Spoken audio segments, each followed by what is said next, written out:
Caroline Hurford, thank you for joining us.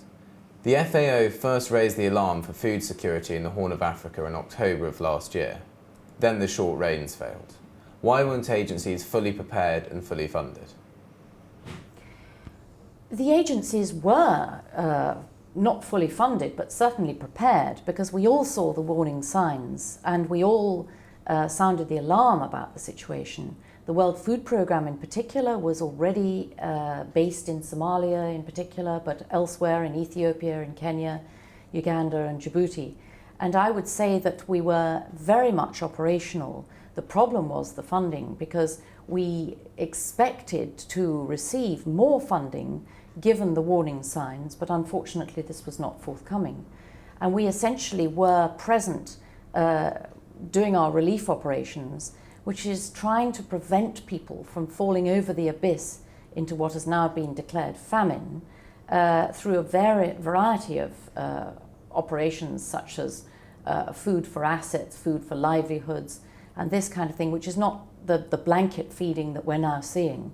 And if we had had sufficient funding then, we would have been able to prevent the scale of the disaster as it now is. And it's interesting to note that in those two zones which have been declared a famine, we have not been present since early 2010.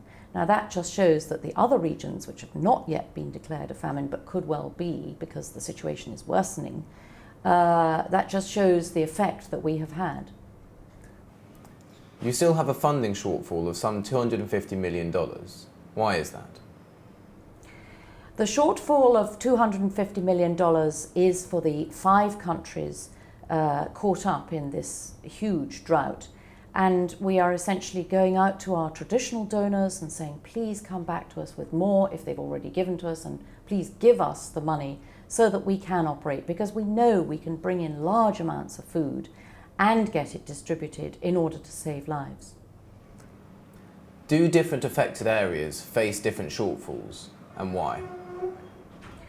The World Food Programme has separate operations in each of the countries affected by this severe drought, but we group them all together under the shortfall of 250 million because it's simply easier to do so. Most of our donors want us to give food to where it's most needed, and I would say that that is particularly Somalia at the moment, clearly because that's where the famine has been designated.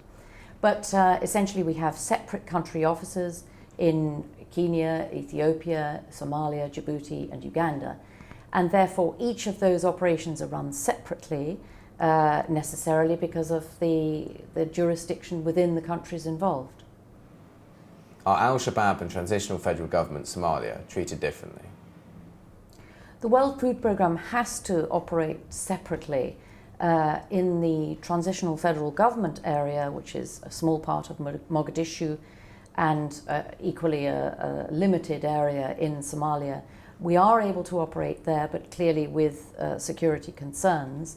However, in the Al-Shabaab controlled regions, which are generally to the south, this area which has been declared a famine area, incidentally, we are talking to people. We have about 87 different groups of local NGOs on the ground with whom we're working and talking. And they in themselves are talking, of course, to the clan elders, and they will have links with Al-Shabaab. It is really the only way to manage to reach the people who are in desperate need right now in those particular regions. What other potential future crises is the WFP highlighting? The World Food Programme is always alert to the situations arising around the world. We are the world's largest agency, humanitarian agency, so we're constantly watching out for the signs of problems arising, and we have various what we call hotspots, and clearly one of those right now is South Sudan. We're very conscious that since the new state started, there is a problem around South Kordofan, for instance. We have continuing operations in Darfur. There are hunger hotspots, of course, in Afghanistan, in North Korea, and we never know when the next natural disaster will hit, and that's a rather different sort of problem which we face. because the slow onset disaster, which is what we would say this drought in the Horn of Africa is very much, if we had the warning signals and we gave out the warning signals that we would need additional funding to try to address the problems. But unfortunately, the donor community just didn't step up early enough in order for us to be able to work to avoid famine being declared in these two particular zones in Somalia, for instance. But we would urge the world to come now to help us with this, what we call our global priority. There are many other problems around the world, but this is our main focus now. What is the relationship between the DEC and the World Food Programme? Well, the DEC is essentially an umbrella group for some 14 NGOs who operate underneath their umbrella, their appeal. And as the leader of the DEC, Brendan Gormley, often says, when he has to launch an appeal such as this, it means that the international community have failed in their response. He doesn't like having to go to the private donors, the man and woman on the street, but essentially that is what happens when the governments haven't really stepped up to the plate. What lessons should the international community learn from their failure to heed agencies' early warnings? The international community really needs to heed the warnings of the aid agencies. And of course, we know that with the current problems around the world, particularly the financial crisis, many minds are concentrated on that rather than on the plight of those who are particularly vulnerable to these kinds of financial crises.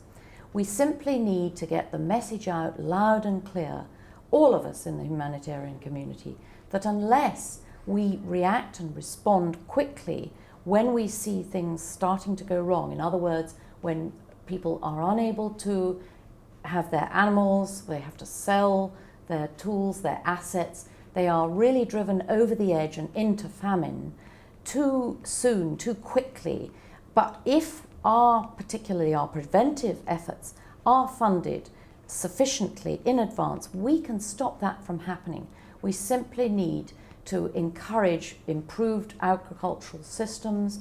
We need to get the general world community aware that if we step up to help sufficiently early, we will manage to avoid another similar famine situation such as this. We don't need to wait for babies to die on our television screens. We should simply be funding a situation as it arises, and then we can avoid it. Caroline Hurford, thank you very much.